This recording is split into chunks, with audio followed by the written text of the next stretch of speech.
Hey guys, this is Barefoot Bassist, Shredlord, whatever you want to call me. I got a story here today. I know it's actually, I'm recording this on a Tuesday, not on a Thursday, but who cares? I'll probably post this on YouTube on Thursday. Falling phones. Come on, technical difficulties here. I'll just hold it. Okay, so in English today we read a story called, what was it?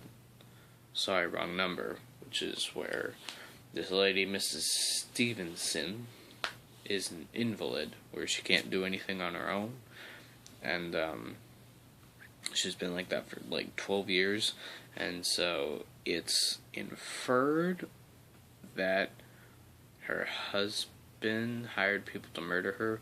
What ended up happening was she overheard a phone call talking about a murder plan, and then it turns out it was her murder plan. It was a plan to murder her, and so she died, obviously, but it was inferred that it was her husband's doing. So yeah. And so in English today we were supposed to write an alternate ending. It's not very long. It's pretty fun though. Not really, kind of. It's really creepy. And I'll talk about the idea when I'm done, just because it's something that's been going through my head the past couple of days. Please, Mrs. Stevenson whispered to the operator through the phone. The police department. The train roared by, and she screamed as loud as she could as the knife was pulled across her throat. Hello, police department. There was a silence on the other end of the line. Hello? George, the killer, picked up the phone. Sorry, wrong number. He clicked the receiver and looked into Mrs. Stevenson's panicked eyes. Blood kept gushing from her neck, and all the oxygen had escaped her lungs, yet she had not died yet. Slowly her vision faded to black, and everything became numb. She was in a black void, unable to feel, but being able to feel everything at the same time. Suddenly everything got brighter. Mrs. Stevenson awoke to a room that looked like a surgical room, but it was different. The architecture had a wavy appearance, and there were instruments with the likes of which she had never seen. She was strapped down, unable to move. Then a section of the wall parted. The only way she could understand or describe it was like a door. And a creature walked through the door, a perfect creature. She couldn't bring herself to look at it.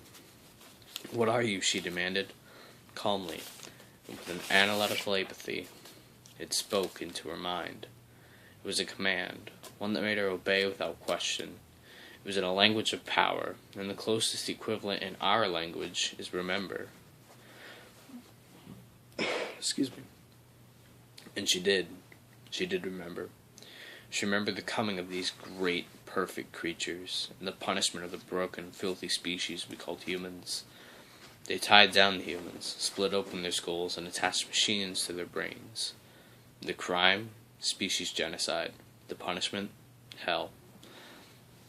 The truth was that the world was broken, and there was nothing beyond death.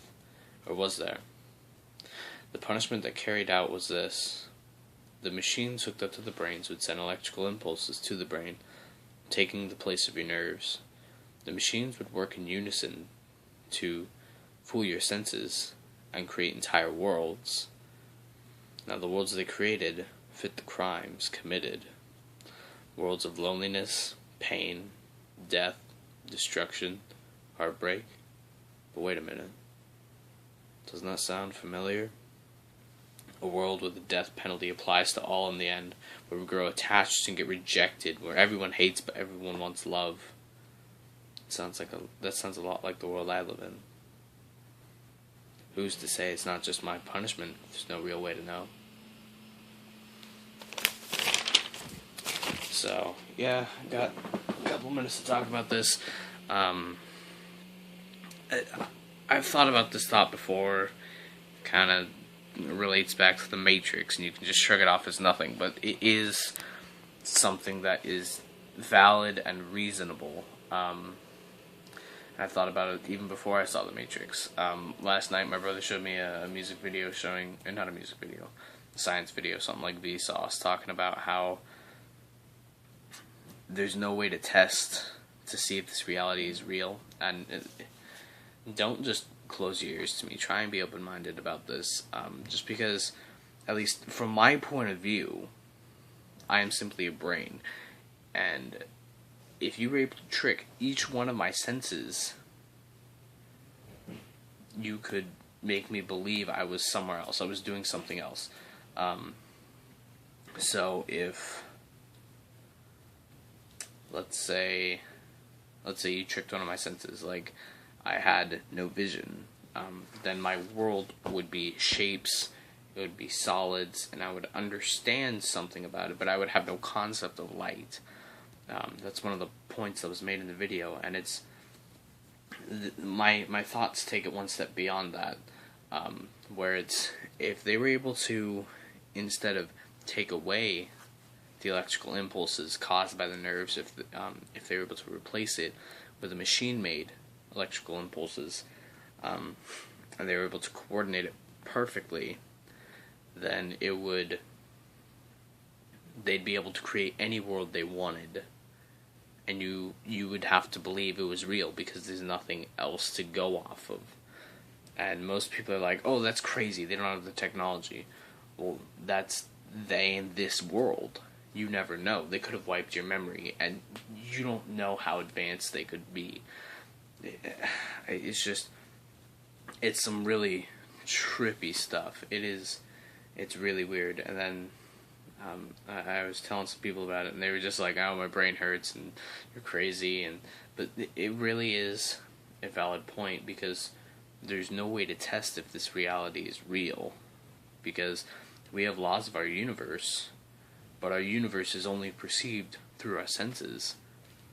That's the way we understand our universe. That's the way our universe exists. If we had no senses, we would not even understand the concept of anything. We would just be a brain, unable to comprehend our own existence, because we would have no way to learn. We would have no way to take in information, and we'd die. Without our senses, we would not be able to understand anything. And I don't even remember the point I was trying to make, but I was trying to make some specific point, but it really is a trippy thought. Our universe is created by our senses. Oh, I do remember. And so in the absence of our senses, there is no universe. So if you're able to change what the senses perceive, you create an entirely new universe, and the person has no way to test them, because the only way they can test them is through their senses. And if their senses are already tricked, then it doesn't work. There's no way to test it. And so it really is a trippy thought. But don't use this as an excuse to like not do your homework. Don't be like, oh, the universe might not be real, so I'm just not going to do anything. It's something to think about. It really is a cool thought. But I would say, on the off chance that this world is fake, who gives a crap? You'll deal with that when you wake up or whatnot. But if this world is the only world that there is, and you've wasted your life using an excuse, then your life will be wasted and it'll suck.